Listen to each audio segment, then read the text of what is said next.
Shout out Cody Taylor of The Wire, or I think that's what it's called, The Rookie Wire, my apology. Chet Holmgren would rather go to Oklahoma City Thunder than the Orlando Magic, and I guess the other team would be Houston Rockets. But I want to hear your thoughts down below right now. What do you guys think of that news? Like and subscribe for 150 videos at least a month regarding every single team. But let me hear in the comment section right now. What do you guys think of this news? Do you guys agree with it?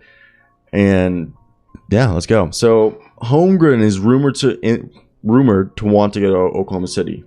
And this was some information heard on Ryen Russillo's podcast that his agent, Bill Duffy, Holmgren's agent, and Holmgren said they'd rather join the Thunder over the Magic, and that's because they want to go to Oklahoma City Thunder because of the opportunities. That's why he has more freedom on the roster in front of him. It would be an easier path to play because there's Jonathan Isaac, Wendell Carter Jr., Franz Wagner, while there's really nobody at the center position for my man Chet Holmgren to face on the Oklahoma City Thunder. I just saw a tweet and I didn't know if it was some breaking news, but either way, so it makes sense. Like the theory makes sense because imagine Shea, Josh Giddey, and Chet. That's a formidable duo. And the Magic have only worked out Smith to this point of the process and are expected to meet with Holmgren and Banchero in the coming week. And Jeff Weltman said they would like to meet with each prospect ahead of the draft, so it is unlikely they have to settle on a choice at number one.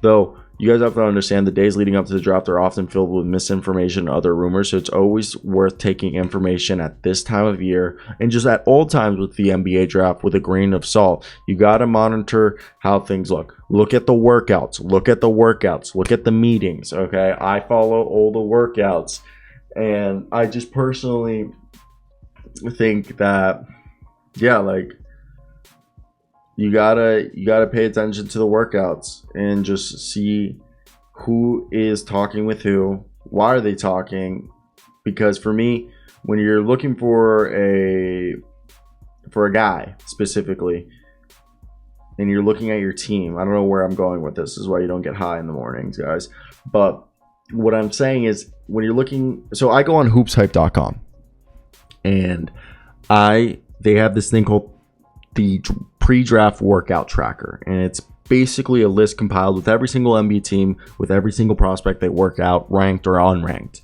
and they have it in a nicely neat order.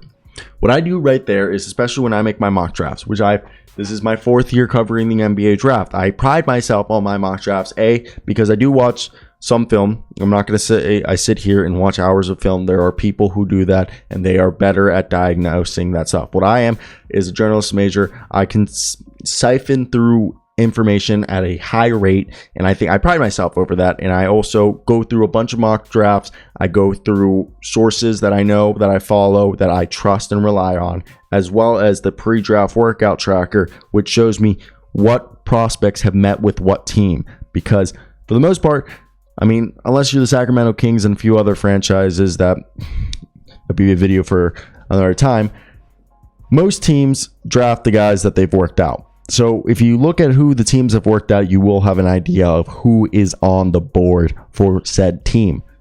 Can there be unexpected moves? Yes, of course.